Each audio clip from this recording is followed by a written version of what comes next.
ايه الزيطه اللي معموله دي؟ والحق ورايح في ما يروح يا عم. هو يطلع اجدع من رضا عبد العال ولا اجدع من حسام حسن وابراهيم حسن؟ في ايه؟ ايه الزيطه اللي انتوا عاملينها دي؟ ايه امام عاشور يعني؟ امام عاشور الزمالك اللي عمله. يعني انا مش فاهم. ده الحق ده رايح ما يروح يا باشا، ما يلعب يا عم. هو لا مؤاخذه معلش يعني، هو يعني مثلا النادي الاهلي مثلا واقف على امام عاشور؟ ما يروح النادي الاهلي، يروح الاسماعيلي، يروح اي نادي هو عايزه. خلاص هو مش بقاش بتاع الزمالك. يروح اي حته. احنا ليه ده؟ احنا عاطفيين قوي. ما قعد يبص مش عارف ايه وقعد يعيط قدام عيني وعيط لنا، وانا جيت قلت لكم هنا وانا يا كابتن ولا وعشان خاطري وانا حلم ومش حلم. طب يا عم يعني ايه؟ هقعد لعيب غصب عنه؟ امشي. يقول لك انت سبته امام عاشور، ده بنعمل له ايه يعني؟ نبطع على رجله نبوسها له عشان نقعده؟ ما الزمالك ما وقفش على حد، ولا احنا بنعبد وخلاص اصنام وخلاص ما لعيب مشي، ايه المشكله؟ ما مصطفى محمد مشي قده 100 مره، ما طارق حامد مشي قده مليون الف مره. ما اللعيبه دي كلها مشت وخدنا بطولات. اشمعنى بنتكلم دلوقتي؟ ما اتكلمناش ليه لما سين وصاد؟ احنا بس اللي كنا بنتكلم هنا في القناه. لما طارق حامد مشي خدنا بطوله، لما بن شرقي مشي خدنا بطوله، لما ساسي مشي خدنا بطولات، لما ابو جبل مشي خدنا بطولات. في ايه؟ الدنيا مهدوده قوي كده على امام عاشور، امام عاشور، امام عاشور. ولما يعمل بوست ما اعرفش لسين من اللعيبه الحق يا عم، ما يعمل يا عم. في ايه يا جماعه؟ ده حسن شحاته بطل. في ايه؟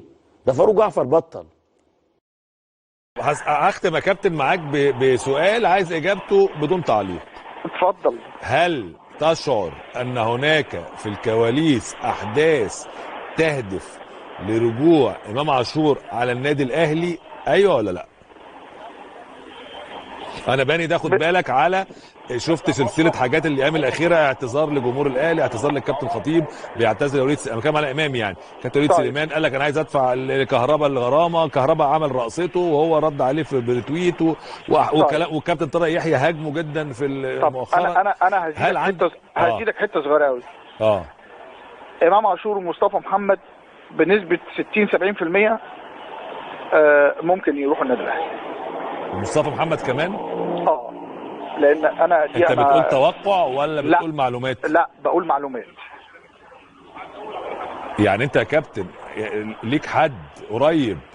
انا بقول لك معلومات اهو، انا بقول لك معلومات ان في حد اتكلم واللي عنده يطلع يكذبني، اللي عنده الموضوع يطلع يكذبني. يعني في حد في كلام اتكلموا خلاص ان خلاص مصطفى محمد المفروض يرجع على جلات سراي خلاص اوريدي تعاقد مع حد ومش احتياج لمصطفى محمد. ففي حد اتكلم على الجزئيه دي والامور الى حد ما لسه في بدايتها.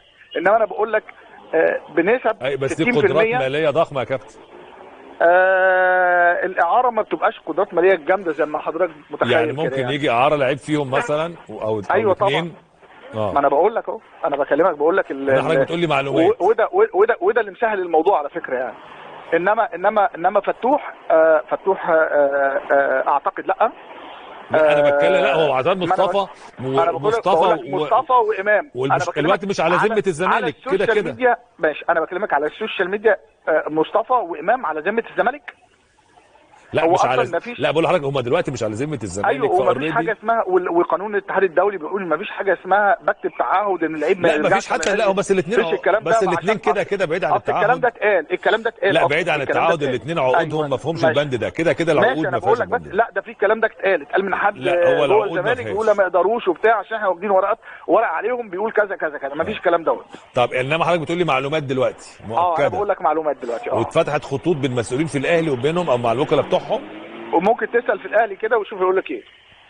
لا حضرتك بس لو ده حصل لا يعني بس انت متاكد يعني انت عندك؟ بقول لك لو ده حصل هم وقالوا لا دلوقتي وجو بعد كده الموضوع تم. انا بطالب ان يحصل اعتذار ليا على القناه عندك. ماشي بس لو قالوا لا يمكن ما يقولوش لا. ما انا بقول لك لا ما انا بكلمك بقول لك اللي موجود يعني. تمام. كابتن عفت نصار انا بشكر حضرتك شكرا جزيلا. انا شايف انه كهربا ما جابش جون في الماتش كمان، ده جاب جون في الزمالك. وامبارح الرقصه بتاعت امام عاشور والتواصل مع امام عاشور، وهو اقرب واحد بيتواصل مع امام عاشور واكتر واحد بيضغط على امام عاشور. قال لك انا ادفع يتواصل معاه وعلاقتهم القويه، وان هو بيدي رساله. يعني امبارح يعني سيبك من كل المفاوضات والناس اللي بيتقال، في مفاوضات وامام عاشور يقترب من الاهلي، لكن يقترب. يبقى رقصه كانت انت بتقولها كمعلومه ولا؟ طبعا معلومه، بس بقول لك حاجه، كانت رقصه كهربا بتقرب عاشور، لكن نصيحه تريزيجيه بتبعده، لان هو اتكلم مع تريزيجيه فقال له يعني ما تستعجلش على نفسك، انت لسه ليك قدامك فرصه في اوروبا، يعني خطوه ما هترجع مصر ده هترجع، لو يعني لو قعدت على الدكه سنه ولا 2 بره هترجع تلعب في اهلي او زمالك، ده هيرجعوا تاني ما فيش كلام. اصبر على نفسك شويه وادي نفسك فرصه، ركز انك انت تعلى من كده، تروح فريق افضل من كده. لكن انا من وجهه نظري امام عاشور طبعا لو رجع في مصر وما قدرش يكمل هو الاقرب ليه، زي ما بالفعل برضو مصطفى محمد لو فرصه استمراره في الدوري الفرنسي اصبحت صعبه مش هيتم تفعيل في بند الشراء، فممكن يعود الى النادي الاهلي. طيب ده كان